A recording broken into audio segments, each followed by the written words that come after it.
3 years after the court judgment, Derek received another unexpected phone call from his mother. "Derek," Patricia said, "I have a proposition for you."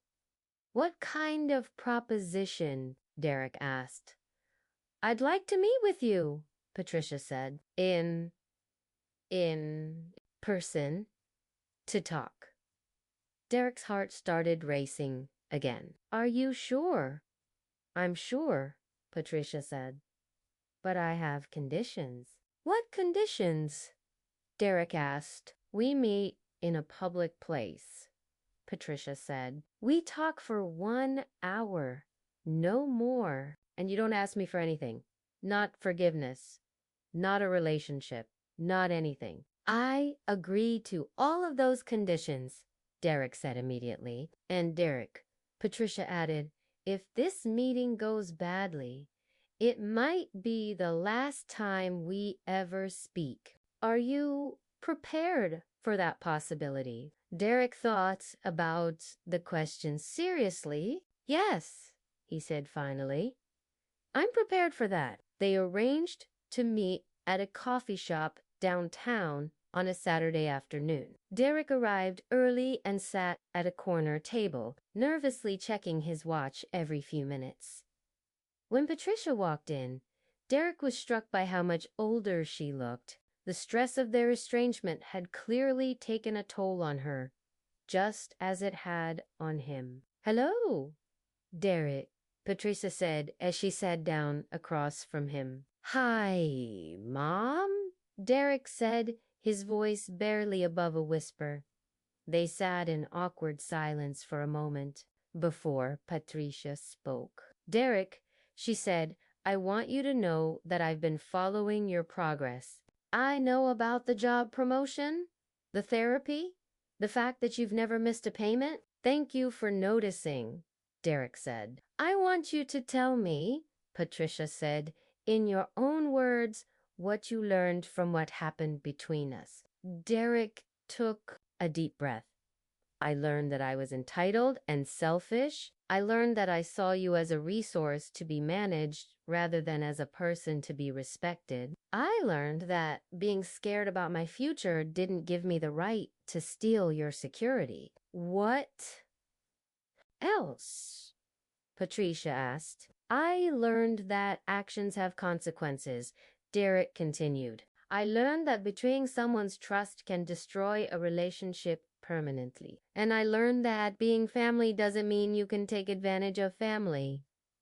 Patricia nodded. "And what have you done with those lessons?" "I've learned to support myself completely," Derek said. "I've learned to solve my own problems without expecting other people to rescue me. And I've learned that respect and trust have to be earned, not demanded." "Derek," Patricia said, "do you understand why I can't just forgive you and move on?"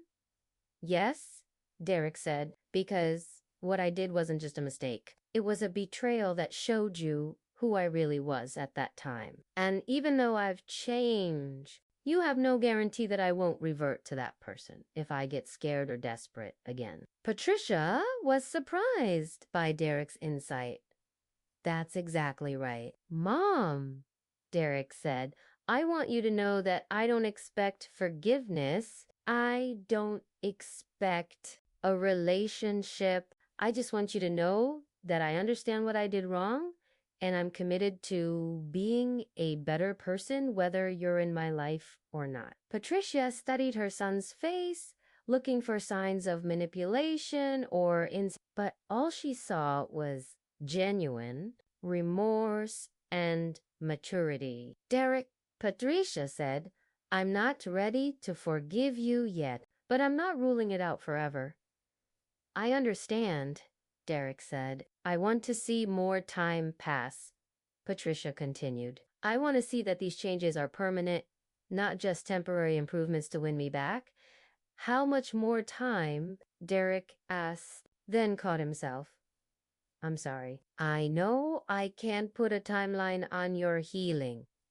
"That's right," Patricia said. "But Derek, The fact that you caught yourself asking that question and corrected it shows me that you really are learning. They talked for the full hour, covering Derek's job, his therapy, his living situation, and his plans for the future. When the hour was up, Patricia stood to leave. Derek, she said, I'm glad we had this conversation. It helps me see that you really have changed. Does this mean we can talk again? Derek asked, hopefully.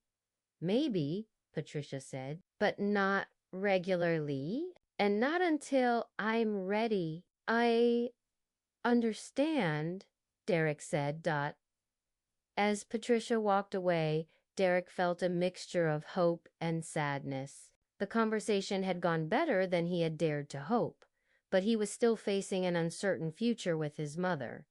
But Derek had learned patience, and he had learned that some things are worth waiting for, even if the wait might last forever. 5 years after changing the locks on his mother's house, Derek Williams had become a completely different person. He was financially independent, emotionally mature, and genuinely remorseful for his past actions. Whether he would ever have a full relationship with his mother again remained to be seen. But Derek had learned that becoming a better person was its own reward, regardless of whether it led to forgiveness. And Patricia had learned that sometimes the most loving thing a parent can do is refuse to enable their child's bad behavior, even when that refusal causes pain for everyone involved. The story of Derek and Patricia Williams serves as a reminder that family relationships are built on trust and respect, and that when those foundations are damaged, rebuilding them takes time, patience, and genuine change from all parties involved. Scared that I'd never be able to afford my own place, Derek said. Scared that I'd end up homeless. Scared that I was a failure as an adult. So you decided to steal my house. Patricia asked. I told myself I was protecting it for the family, Derek said. But you're right. I was trying to steal it. I was trying to make sure I'd always have a place to live, even if it meant taking away your home. Patricia felt a mixture of sadness and relief. Sadness that her son had been so desperate, but relief that he was finally being honest about his motivations. Derek, Patricia said, what you did was wrong, but I understand why you were scared. Does that mean you'll drop the lawsuit? Derek asked, hopefully. No, Patricia said firmly. Understanding your motivations doesn't excuse your actions. Derek's face fell. So what happens now? Now you face the consequences, Patricia said. You learn that being scared doesn't give you the right to hurt other people. You learn that being family doesn't mean you can take advantage of family. But, Mom, Derek said, I can't afford to pay $15,000. Then you'll have to figure out a payment plan, Patricia said. Or file for bankruptcy. Or work 3 jobs instead of 2. Derek, these are your problems to solve. Derek realized that his mother was not going to rescue him from the consequences of his actions. Will you ever forgive me? Derek asked. I don't know. Patricia said, honestly, Derek, forgiveness isn't just about saying I'm sorry.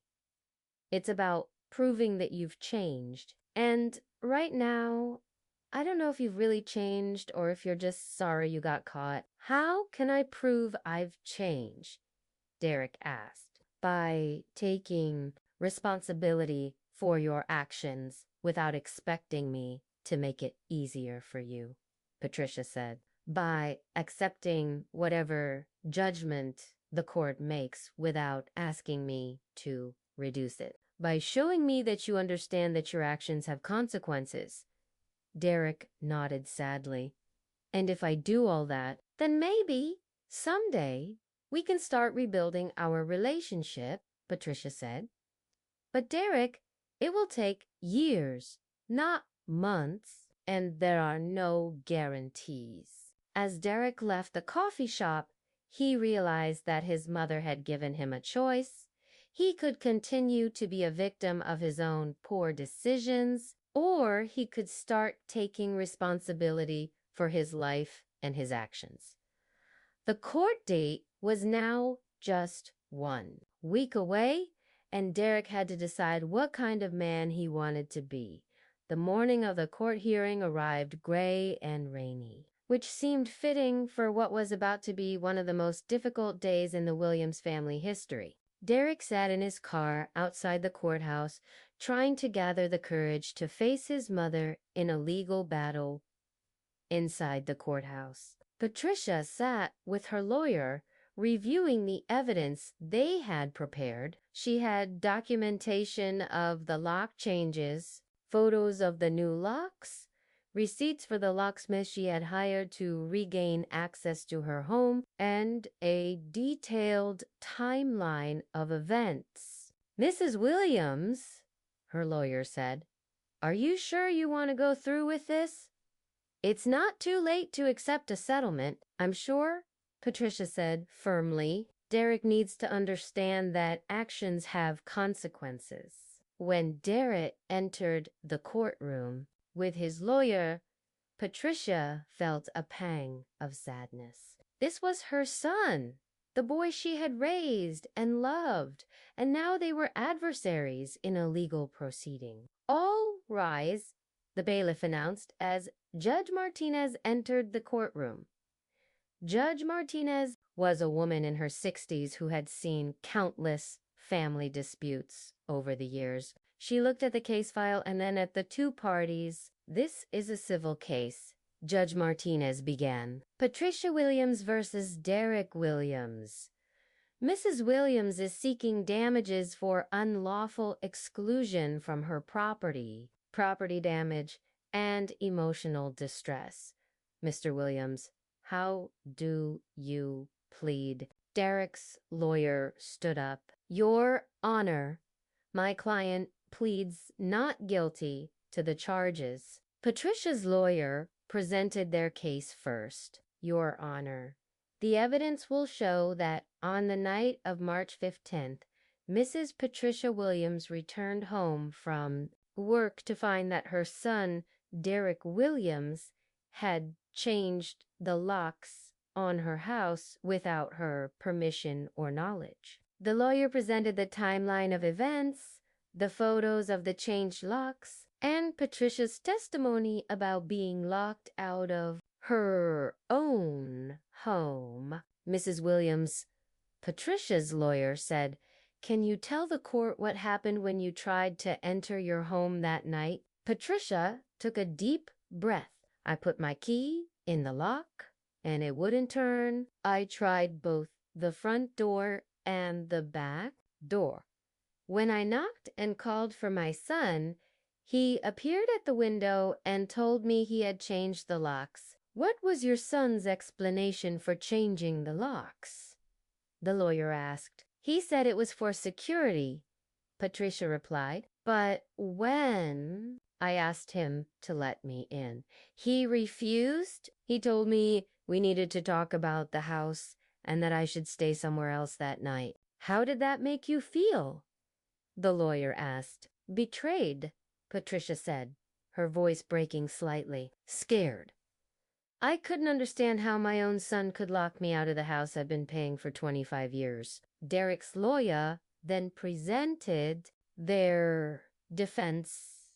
"Your Honor," he began, "my client was a long-term resident of the property who was concerned about his elderly mother's safety and security." Objection.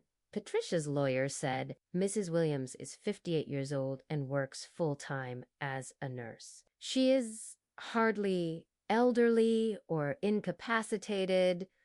"Sustained," Judge Martinez said. "Mr. Williams, Your client's age and competency are not in question here. Derek's lawyer tried a different approach. Your Honor, my client had been living in the home for 2 years and was concerned about the security of the neighborhood. He changed the locks with the intention of providing his mother with new keys. Is that true, Mr. Williams? Judge Martinez asked Derek directly. Derek stood up nervously. Your Honor, I was concerned about security, but I also wanted to talk to my mother about the future of the house. What kind of conversation about the future? Judge Martinez asked. Derek looked at his lawyer, who nodded for him to continue. I thought maybe I could take over some of the responsibilities for the house.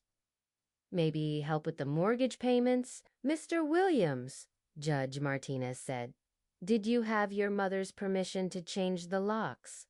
No, Your Honor, Derek admitted. Did you have any legal claim to the property? Judge Martinez continued. No, Your Honor, Derek said quietly. Did you pay rent or contribute to the household expenses? Judge Martinez asked. No, Your Honor, Derek said, his voice barely audible. Judge Martinez looked at Derek with a stern expression. Mr. Williams, help me understand your logic here. You changed the locks on a property you don't own, don't pay for, and have no legal claim to. And then you refused to allow the legal owner to enter her own home. Derek's lawyer tried to intervene, Your Honor. My client was acting out of concern for his mother's welfare, ... Counselor, Judge Martinez interrupted. Concern for someone's welfare doesn't give you the right to lock them out of their own home. The judge turned back to Derek. Mr. Williams, what did you think would happen when you changed those locks? Derek struggled to find words. I thought my mother and I could work out an arrangement where I could help her with the house by locking her out of it. Judge Martinez asked incredulously. I know it sounds bad when you put it that way. Derek said, Mr. Williams, Judge Martinez said, it doesn't just sound bad, it is bad.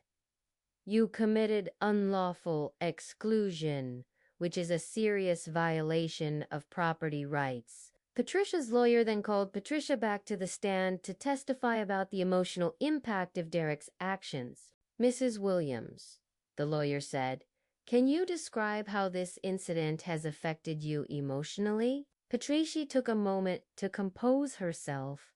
Your Honor, I raised Derek as a single mother. I worked double shifts to pay for this house and to give him everything he needed. When he lost his job and got divorced, I welcomed him back home without hesitation. And how did his actions make you feel? The lawyer prompted. Betrayed, Patricia said. Violated. I felt like the son I raised had disappeared and been replaced by someone who saw me as an obstacle to overcome rather than as his mother.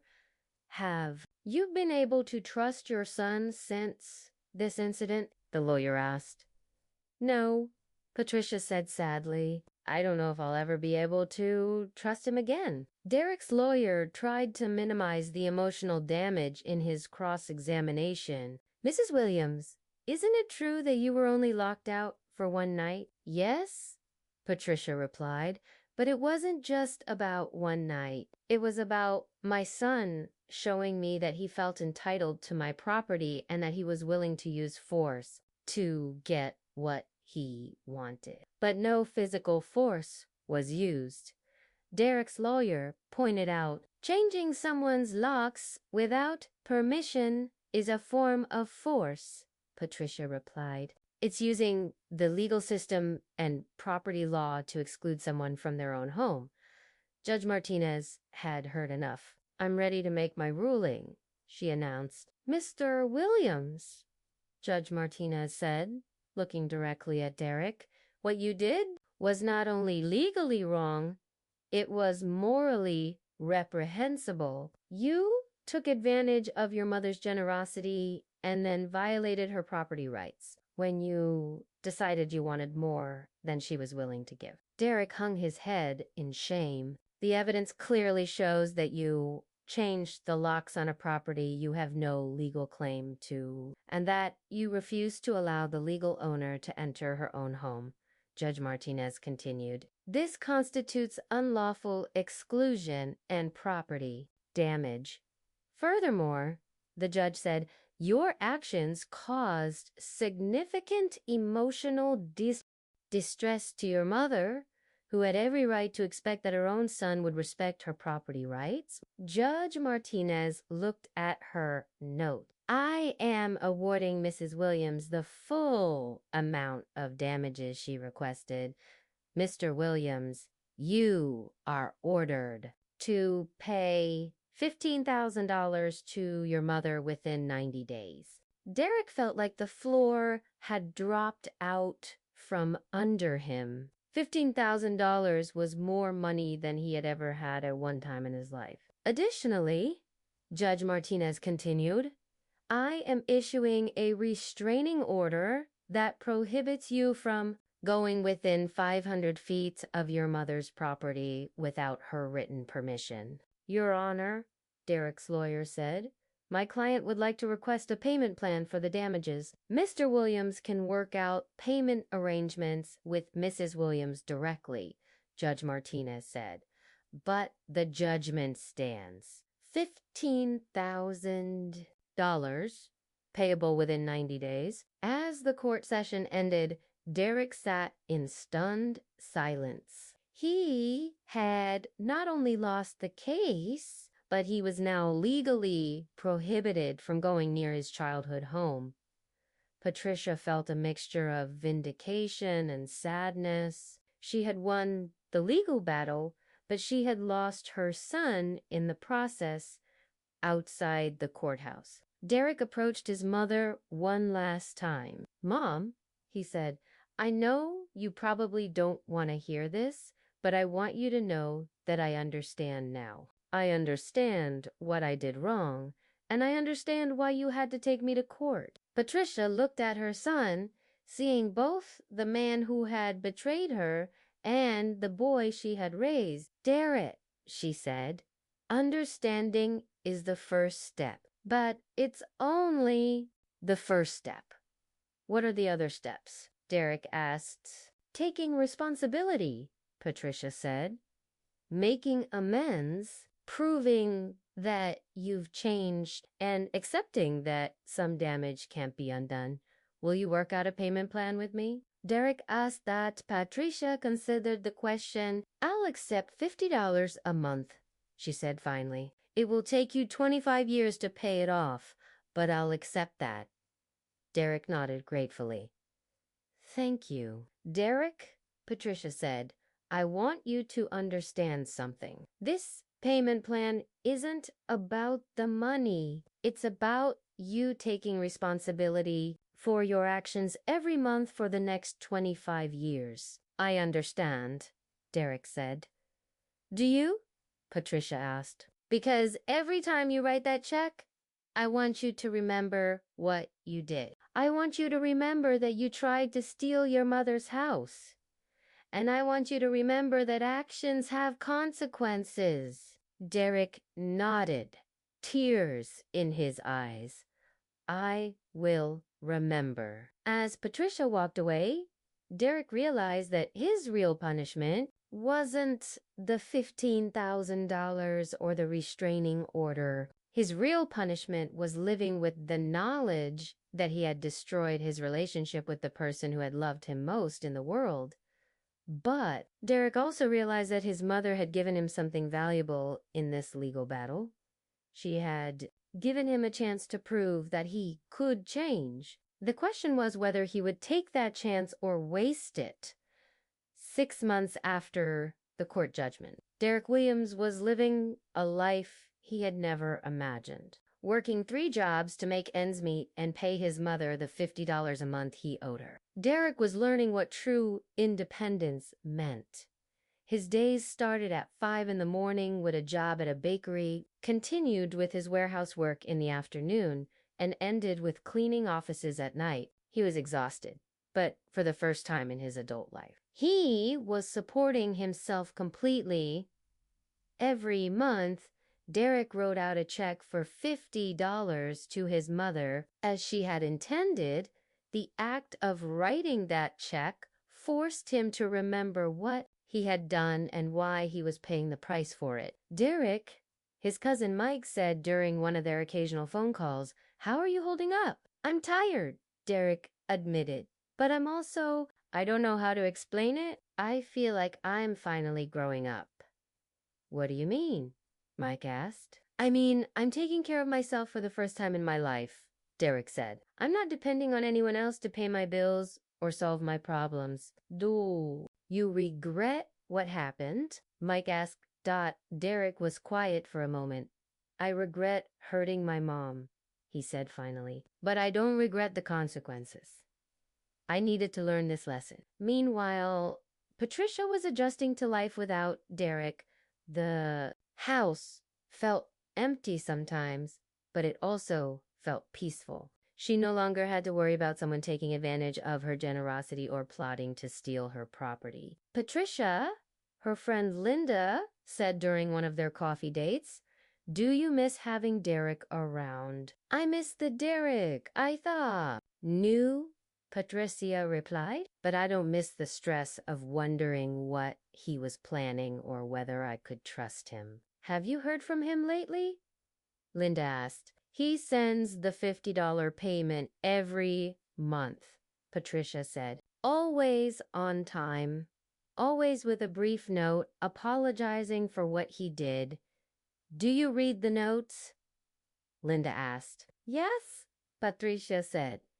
"And I can see that he's changing. The tone of his notes has evolved from making excuses to taking responsibility." Are you considering reconciling with him?" Linda asked. "I don't know," Patricia said honestly. "Part of me wants to forgive him and move on, but another part of me remembers how it felt to be locked out of my own home by my own son." What Patricia didn't know was that Derek was doing more than just working 3 jobs and sending monthly payments. He was also seeing a therapist to understand why he had felt entitled to his mother's property and how he could avoid making similar mistakes in the future. Derek, his therapist, Dr. Sarah Chun, said during one of their sessions, "You've made significant progress in understanding your motivations, but understanding isn't enough." "What are you doing to make amends?" "I'm paying my mother back," Derek said. "That's fulfilling a legal obligation," Dr. Chun replied. "What are you doing to repair the emotional damage you caused?" Derek thoughts about the question. "I don't know. She won't see me or talk to me except about the payments. Have you considered that she might need time to heal?" Dr. Chun asked. "How much time?" Derek asked. "However much time she needs," Dr. Chun said. "Derek, you violated your mother's trust. In the most fundamental way possible, you made her feel unsafe in her own home. That kind of damage doesn't heal quickly, so what should I do?" Derek asked. "You should continue working on yourself," Dr. Chun said. "You should continue taking responsibility for your actions, and you should be patient." "What if she never forgives me?" Derek asked. "Then you'll have to live with that," Dr. Chun said. "Derek, forgiveness isn't something you can earn or demand. It's something that's given freely or not at all." Derek left the therapy session with a new understanding of his situation. He had been thinking about forgiveness as something he could work toward and achieve, but now he realized that his mother might never forgive him. And that was her right. 1 year after the court judgment Derek received an unexpected phone call. "Derek," the voice said, "this is your mother." "But I can't afford an apartment on my salary," Derek said. "Then you need to get a better job or a second job or find roommates," Patricia replied. "You need to do what you should have been doing for the past 2 years instead of living off your mother." "But Mom," Derek said, "I thought this house would be mine someday." "Why would you think that?" Patricia asked. "Because I'm your son," Derek said. "Because this is the family home." Patricia said, "inheritance is something that's given, not something that's taken. You don't get to claim my property while I'm still alive." "But what happens when you die?" Derek asked. "That depends," Patricia said, "on whether you learn to be a better person between now and then." Derek realized that his mother was threatening to write him out of her will. "Mom, you wouldn't really disinherit me, would you?" Derek asked. Patricia said, "24 hours ago, I would have said no. But 24 hours ago, I didn't think my own son would lock me out of my house and try to steal my property." Derek was quiet for a moment, processing the full implications of what his mother was saying. "Mom," Derek said finally, "I'm sorry. I know I messed up." "You didn't mess up," Patricia said. "You made a calculated decision to betray me. There's a difference." "But I can change," Derek said. "I can be better." "Maybe you can," Patricia said, "but you'll have to prove that somewhere else you're not welcome in my house anymore." "For how long?" Derek asked. "I don't know," Patricia said honestly. "Maybe forever. Maybe until you show me that you understand what you did wrong and why it was so hurtful." Derek picked up his bag and started walking toward the street. "Mom," he said, turning back. "I really am sorry." "I know you are," Patricia said. "But Derek, you're not sorry you did it. You're sorry it didn't work." Derek couldn't argue with that assessment because it was true, as Derek walked away. Patricia went into her house that she had worked 25 years to pay for, her house that she had almost lost to her own son's greed and entitlement. She sat in her living room and called her friend Linda. "Patricia," Linda said when she answered, "how did it go?" "I got my house back," Patricia said. "And Derek?" Linda asked. "Derek learned that actions have consequences," Patricia said, "and that his mother is a lot smarter and stronger than he thought." "Are you okay?" Linda asked. "I'm sad," Patricia admitted. "I'm sad that my son thought so little of me that he believed he could steal my house. I'm sad that he saw me as weak and vulnerable rather than as the woman who raised him and provided for him." "But you're also proud of yourself for fighting back," Linda said. "Yes," Patricia said. "I am proud of myself. I'm proud that I didn't let him manipulate me or intimidate me." "What happens now?" Linda asked. "Now Derek has to learn to be an adult," Patricia said, "and I have to decide whether I can ever trust him again." 6 months later, Derek was living in a small studio apartment and working 2 jobs to make ends meet. He had learned what it was like to pay rent, buy groceries, and manage his own household expenses. He called his mother occasionally, but their conversations were brief and formal. Patricia was polite but distant, and Derek could tell that their relationship might never recover from his betrayal. "Mom," Derek said during one of their phone calls, "I've been thinking a lot about what I did, and..." Patricia asked, "And I realized that I wasn't trying to help you," Derek said. "I was trying to help myself." I was scared about my future, and I thought if I could get control of the house, I'd be secure. That's the first honest thing you've said about this situation, Patricia said. Mom? Derek said, is there any way we can rebuild our relationship? I don't know, Patricia said. Derek, you didn't just try to steal my house. You showed me that you see me as someone to be managed and controlled rather than respected and loved. But I do love you, Derek said. Maybe you do, Patricia said. But love without respect isn't enough. Today, Derek continues to live independently and support himself. He's learned valuable lessons about responsibility, respect, and the consequences of betraying family trust.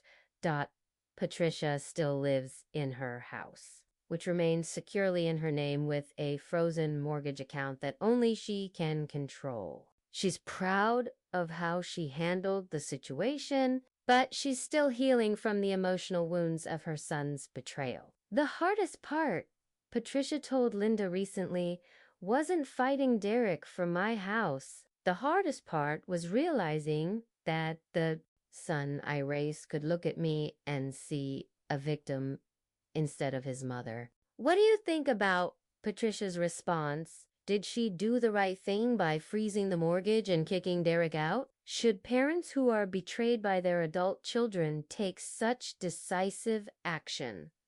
Let us know in your comments. Sometimes the people who are supposed to protect us are the ones we need protection from. Patricia's story shows that being a parent doesn't mean being a pushover, and that sometimes the most loving thing you can do is refuse to enable someone's bad behavior. Even when that someone is your own child.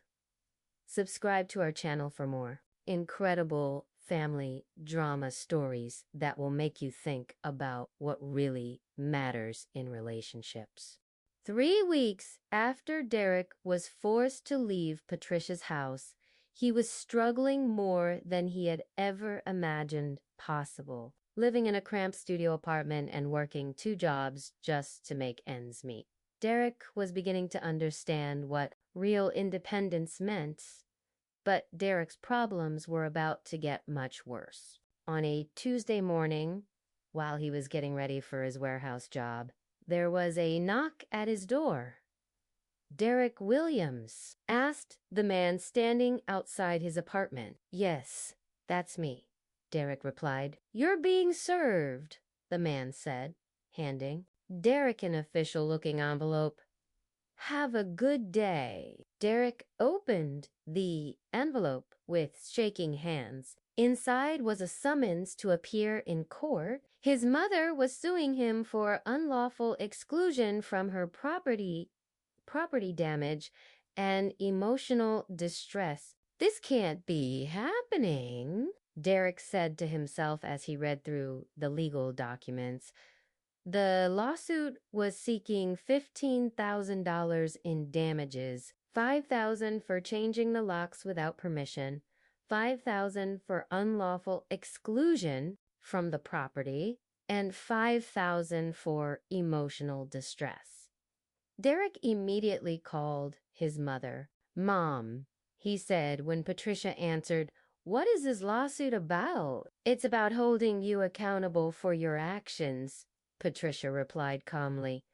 But Mom, I'm your son, Derek said. How can you sue your own son? Patricia said, when you changed my locks and refused to let me into my house. You stopped acting like my son and started acting like a criminal, but $15,000.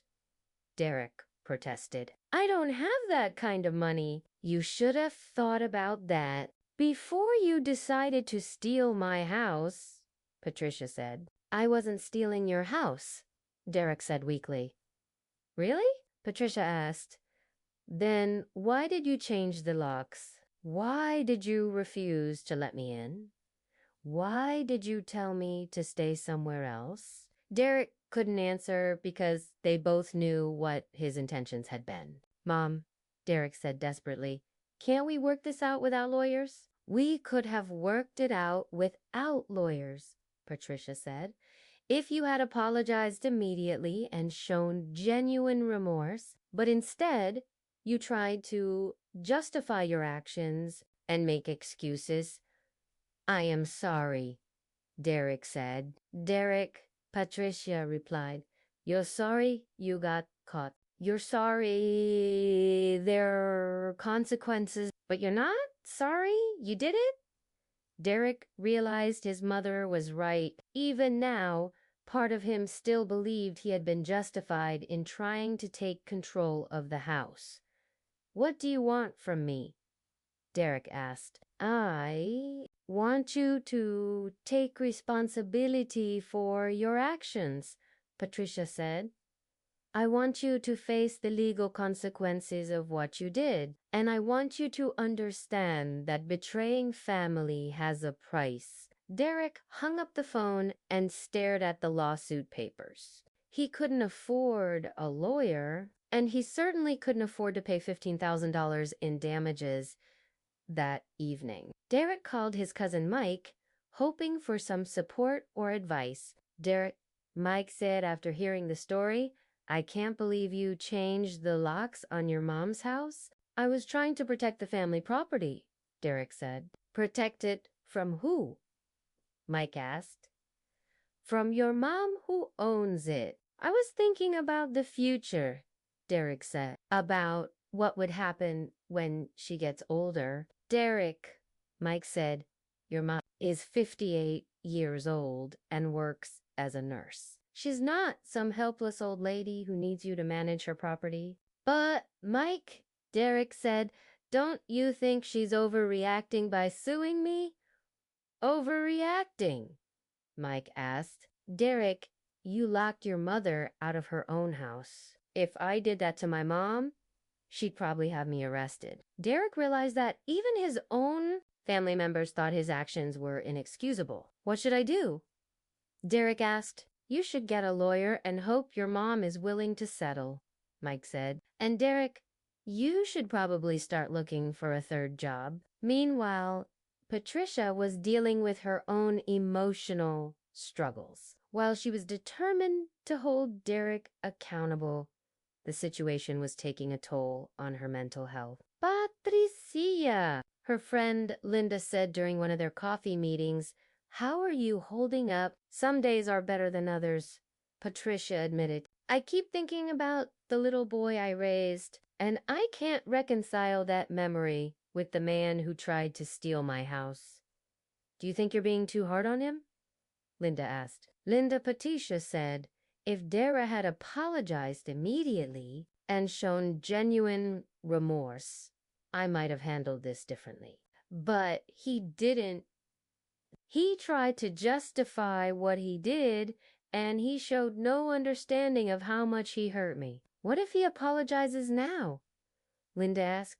It's too late for apologies, Patricia said. Derek needs to face consequences for his actions. If I don't hold him accountable, he'll never learn. And after the lawsuit, Linda asked, what then? I don't know, Patricia said, honestly. I love Derek, but I don't trust him anymore. And I'm not sure trust can be rebuilt after something like this. 2 weeks before the court date, Derek made a desperate decision. He borrowed money from friends and hired a lawyer to represent him. Mr. Williams, the lawyer said after reviewing the case, I have to be honest with you, this is not a strong case for your defense. But she's my mother, Derek said. Doesn't that count for something? Not in a court of law, the lawyer replied. You changed the locks on someone else's property without permission. You excluded the legal owner from her own home. These are clear violations of property rights. But I was living there, Derek said. Doesn't that give me any rights? Were you paying rent? The lawyer asked. No, Derek admitted. Did you have a lease agreement? The lawyer continued. No, Derek said. Was your name on the deed or mortgage? The lawyer asked. No, Derek said quietly. Then you had no legal right to change the locks. The lawyer concluded, Mr. Williams, my advice is to try to negotiate a settlement with your mother. What kind of settlement? Derek asked. Offer to pay for the cost of changing the locks back, plus a reasonable amount for the inconvenience you caused, the lawyer suggested. Maybe $3,000 or $4,000 total. I don't have $3,000 or $4,000, Derek said. Then you need to find a way to get it, the lawyer said, because if this goes to trial, you could end up owing much more. Derek left the lawyer's office feeling defeated. He was already working 2 jobs and could barely afford his rent and basic expenses. The idea of coming up with thousands of dollars seemed impossible. That night, Derek made a decision that surprised everyone, including himself. He called his mother and asked if they could meet in person. Why? Patricia asked. Because I want to apologize, Derek said. Really apologize? Not just say sorry because I'm in trouble. Patricia agreed to meet Derek at a neutral location, a coffee shop near the courthouse where their case would be heard. When Derek arrived, he looked tired and defeated. Patricia could see that the stress of the lawsuit and his new living situation was taking a toll on him. Mom, Derek began, I want you to know that I understand what I did wrong. Do you? Patricia asked. I violated your property rights. Derek said, I made you feel unsafe in your own home. I've betrayed your trust when you were trying to help me. Patricia was surprised by Derek's directness. What else? I treated you like you were incompetent, Derek continued. I made decisions about your property as if I had the right to do that. I put my own fears about the future ahead of your rights as a homeowner. And Patricia prompted, and I hurt you, Derek said, his voice breaking. I hurt the person who has done more for me than anyone else in the world. Patricia could see that. Derek was genuinely emotional, but she needed to know if he truly understood the full scope of his actions. Derek, she said, why did you really change those locks? Derek was quiet for a long moment. Because I was scared, he said finally. Scared of what? Patricia asked.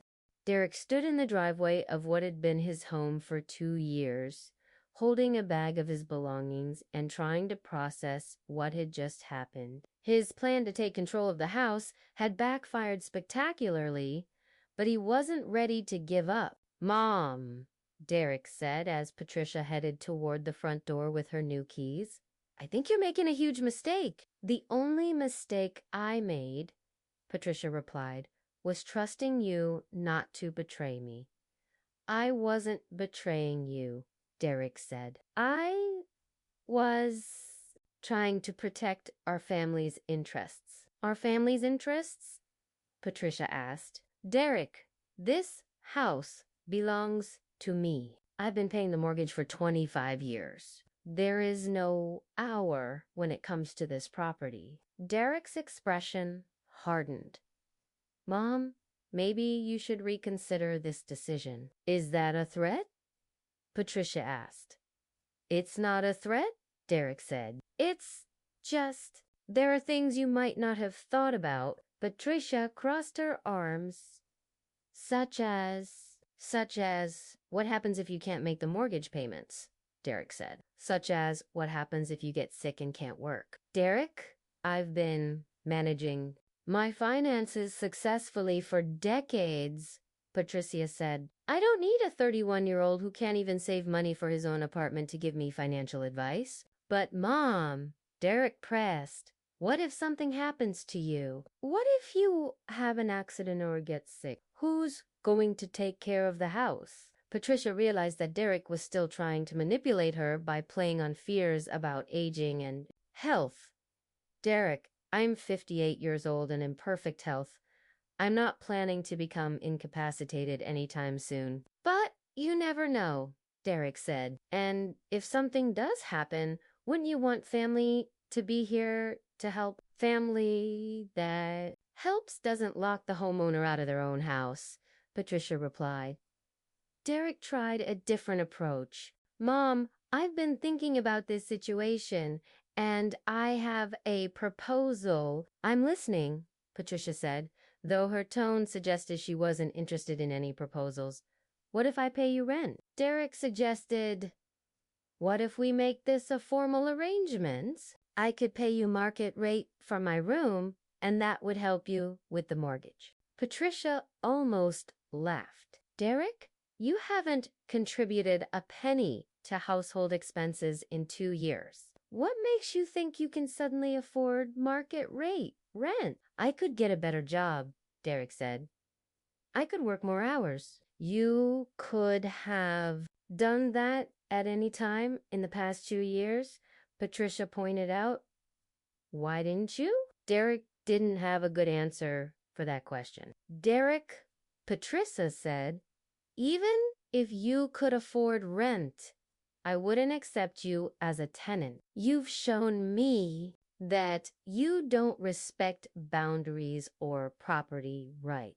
But Mom, Derek said, I'm your son. Doesn't that count for something? It counted for something when I let you move back in, Patricia said. It counted for something when I didn't charge you rent for 2 years. It counted for something when I paid for your food and utilities. But you threw all of that away when you decided to lock me out of my own house.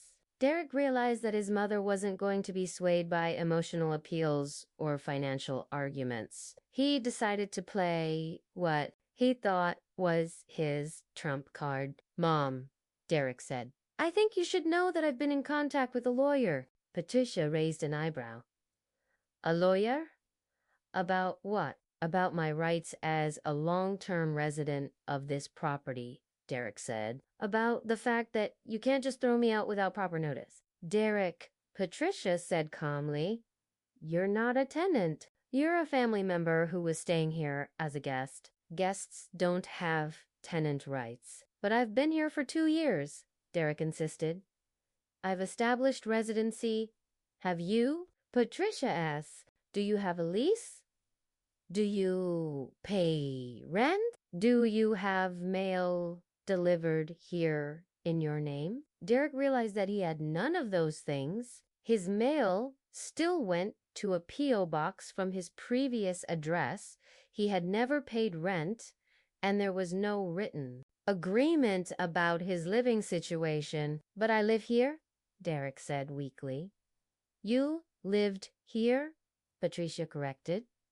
Past tense, Derek was running out of options, but he had one more idea. Mom, what if I refinance the house? What if I take over the mortgage payments? Patricia smiled. This was exactly what she had been waiting for. Derek, she said, that's an interesting idea. Why don't you call the mortgage company and see if they'll approve you for a loan? Derek pulled out his phone and called the mortgage company. Patricia listened as he explained his situation to the customer service representative. Yes, Derek said into the phone. I want to take over the mortgage on this property. What do you mean there's a freeze on the account? What kind of freeze? But I live here. What do you mean no changes can be made? Patricia watched as Derek's face went pale. Can I speak to a supervisor? Derek asked. This is urgent. ...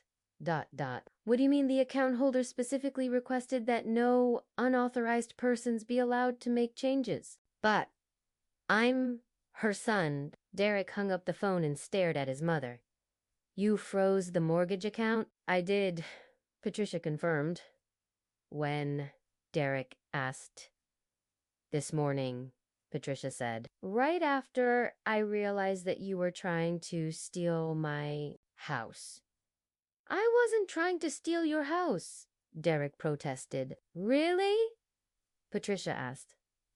Then why did you change the locks? Why did you refuse to let me in? Why are you talking about taking over the mortgage? Derek couldn't answer because they both knew the truth. Derek, Patricia said, did you really think you could lock me out of my own house and then take over my mortgage? Did you think I was too old or too stupid to protect myself? I thought ... double quotes, Derek began, then stopped. You thought... What? Patricia pressed. I thought you needed help, Derek said lamely. You thought I needed help, so you decided to help yourself to my house, Patricia said. Derek, that's not help.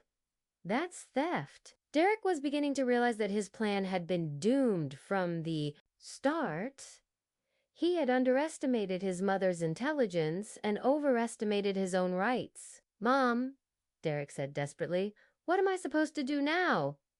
I don't have anywhere to go. Derek, Patricia said, you're 31 years old. You have a job. You can rent an apartment like millions of other adults do. If you enjoy family drama stories that will shock you to your core, please subscribe and hit the notification bell so you don't miss any episodes. Today I'm going to tell you a story that will leave you breathless. A story about a mother who came home from work to find herself locked out of her own house by her own son. This story begins with Mrs. Patricia Williams, a 58-year-old nurse who lives in a beautiful 3-bedroom house in Phoenix, Arizona. Patricia is a single mother who raised her son Derek after his father left when Derek was just 5 years old. She worked double shifts at the hospital for years to pay the mortgage and give Derek everything he needed. Derek is now years old, and he's been living with Patricia for the past 2 years after losing his job and going through a messy divorce. Patricia welcomed him back home, thinking it would be temporary while he got back on his feet. Mom, Derek said when he first moved back in, I just need a few months to save up some money and find my own place. Take all the time you need, sweetheart, Patricia replied. This is your home, too. But 2 years later, Derek was still there. He had found a part-time job at a warehouse, but he spent most of his money on video games, takeout food, and going out with friends. He made no effort to save money or look for his own apartment. Patricia began to feel like Derek was taking advantage of her generosity. He didn't help with household expenses, rarely cleaned up after himself, and treated the house like a hotel rather than a family home. Derek, Patricia said one morning, we need to talk about your plans for moving out. Mom, I'm working on it, Derek replied without looking up from his phone. You've been working on it for 2 years, Patricia said. I think it's time to set a deadline. Derek's expression changed. A deadline. Mom, this is my childhood home. You can't just kick me out. I'm not kicking you out, Patricia said. I'm asking you to become independent, like a 31-year-old man should be. But, Mom, Derek said, what if I can't afford my own place? What if something happens to you? This house should stay in the family. Patricia noticed that Derek was talking about the house as if he had some claim to it. Derek, this is my house. I've been paying the mortgage for 25 years. But when you retire, you'll need help with the payments, Derek said. I could help you if I stay here. Patricia realized that Derek wasn't planning to move out at all. He was planning to stay permanently and eventually claim the house as his own. Last Tuesday, Patricia had to work a double shift at the hospital. She left for work at 6 in the morning and didn't expect to be home until midnight. Derek, she said before leaving, I'll be working late tonight. There's leftover pizza in the fridge. Okay, Mom, Derek said. Have a good day. Patricia worked her usual shift, then covered for a colleague who called in sick. By the time she finished her paperwork and drove home, it was almost 1 in the morning. She was exhausted and looking forward to getting some sleep before her next shift. But when Patricia pulled into her driveway, she immediately noticed something was wrong. The porch light was off, which was unusual because she always left it on when working late. As she walked to the front door, she could see that something had been changed. Patricia put her key in the lock and turned it, but the door wouldn't open. She tried again, thinking maybe the lock was sticking, but the key wouldn't turn at all. That's strange, Patricia said to herself. She walked around to the back door and tried her key there. Same problem. The key wouldn't work. Patricia knocked on the front door. Derek, she called. Derek, open the door. After a few minutes, Derek appeared at the window. Mom, what are you doing out there? What am I doing out here? Patricia asked incredulously. I'm trying to get into my own house. My keys don't work. Oh, Derek said through the window. I changed the locks today. Patricia couldn't believe what she was hearing. You changed the locks? Why would you change the locks? For security, Derek said. This neighborhood isn't as safe as it used to be. Derek, open this door right now, Patricia demanded. Mom, we need to talk first, Derek said. I think there are some things we need to discuss about the house. Patricia realized that Derek had deliberately locked her out of her own home. Derek, if you don't open this door immediately, I'm calling the police. Mom, don't be dramatic, Derek said. Just listen to what I have to say. I'm not listening to anything until you let me into my house, Patricia said. Mom, Derek said, I've been thinking about our conversation the other day about me moving out, and I've decided that doesn't make sense. What do you mean it doesn't make sense? Patricia asked. I mean, this house is too big for just you, Derek explained through the window. And you're getting older. You need someone here to help you. Patricia was shocked by her son's audacity. Derek, I'm 58 years old, not 88. I don't need help managing my own house. But, Mom, Derek continued, what happens when you can't work anymore? What happens when you need care? I should be here to help you. Patricia began to understand what Derek was really saying. He wasn't offering to help her. He was claiming the right to stay in her house permanently. Derek, Patricia said firmly, open this door now, or I'm calling the police. Mom, if you call the police, it's just going to cause problems for both of us, Derek said. Let's handle this as a family. Handle what as a family? Patricia asked. The transition, Derek said. Mom, you've worked so hard for so many years. Maybe it's time for you to step back and let me take care of things. Patricia felt a chill run down her spine. Derek wasn't just refusing to move out, he was trying to take over her house entirely. Derek, Patricia said, I'm going to ask you one more time to open this door. Mom, I think you should stay somewhere else tonight, Derek said. Give us both time to cool down and think about this rationally. Patricia couldn't believe that her own son was telling her to stay somewhere else, away from her own home that she had worked 25 years to pay for. Fine, Patricia said. I'll stay somewhere else tonight? But, Derek, you have made the biggest mistake of your life. Patricia got back in her car and drove to her friend Linda's house. Linda was also a nurse, and Patricia knew she would be understanding about the situation. Patricia, Linda said when she opened the door at 2 in the morning, "What's wrong?"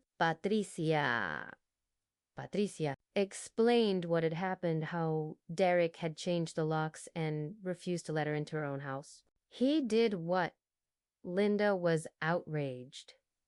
Patricia, that's illegal. You can't change the locks on someone else's property. I know, Patricia said, but I don't want to call the police on my own son. Patricia, Linda said, sometimes you have to protect yourself, even from family. Patricia spent the rest of the night at Linda's house, but she couldn't sleep. She kept thinking about Derek's words about transition and taking care of things. It sounded like he was planning to take over her house permanently.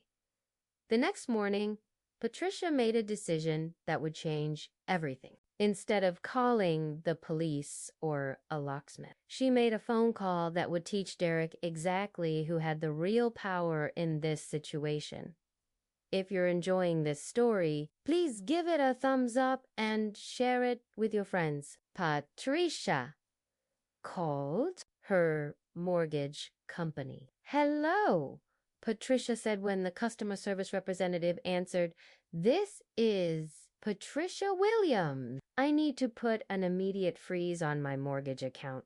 "A freeze?" The representative asked. "Can you tell me why you need to freeze the account?" "There's a family dispute involving my property," Patricia explained. "I need to ensure that no unauthorized changes can be made to the loan or the property." "I understand," the representative said. "I can place a security freeze on your account immediately. This will prevent any modifications, refinancing, or changes to the loan terms." "Perfect," Patricia said. "I also want to add a note that I am the sole authorized person for any decisions regarding this property." "Done," the representative said.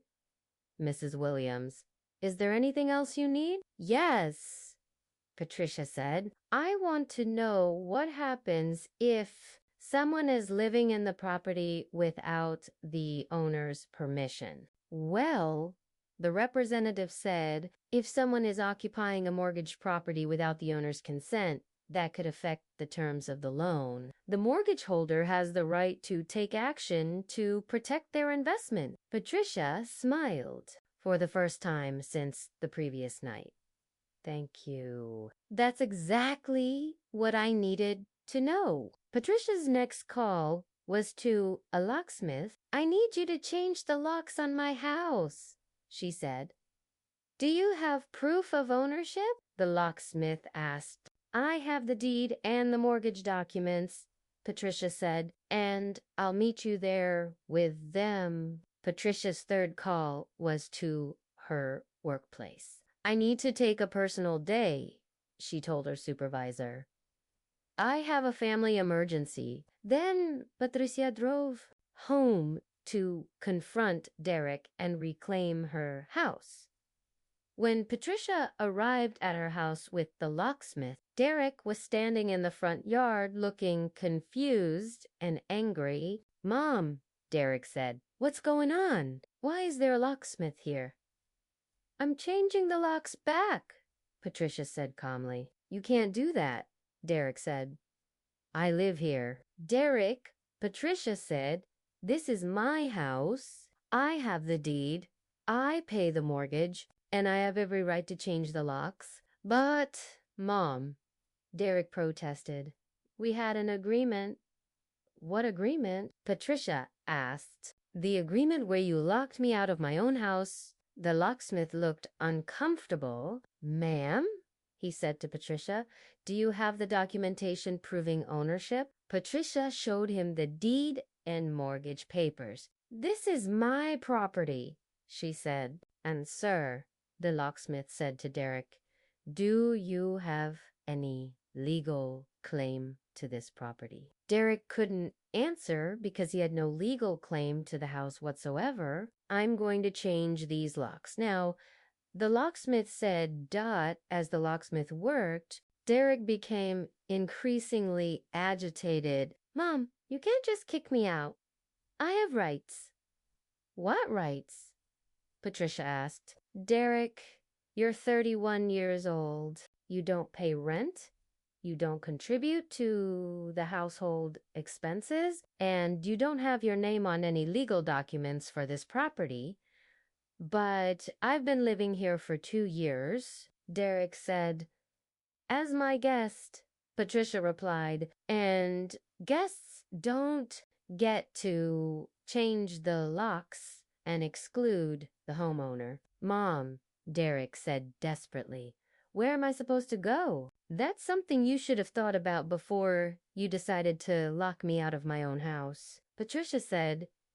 When the locksmith finished, Patricia handed Derek a bag she had packed with his belongings. Derek, she said, you have until this evening to collect the rest of your things. After that, if you're on this property without my permission, I'll call the police. Mom, you can't do this to me, Derek said. I'm your son. Yes, Patricia said sadly. You are my son, and that makes what you did even more heartbreaking. But Derek wasn't finished. He had one more card to play that he thought would force his mother to let him stay. What he didn't know was that Patricia's call to the mortgage company had already made his plan impossible